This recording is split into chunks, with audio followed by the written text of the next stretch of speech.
அது என்னது? 4. கவுண்ட் பண்ணு அச்சு கவுண்ட் பண்ணு. நீ கவுண்ட் பண்றா?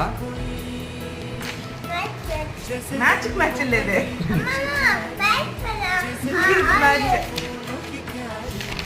உனக்கு என்ன ஜாலியா இருக்கோ அதான் பண்றது. ஆமா. மேட்ச் பண்றானா மேட்ச். எல்லாத்தையும் மேட்ச் பண்ணிடுவான்.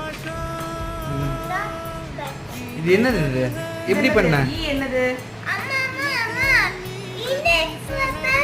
நீதான் மூடி வச்சிட்ட பண்ணு.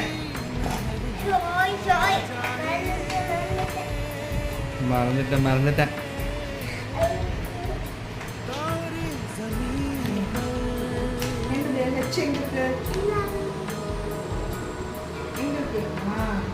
Very good.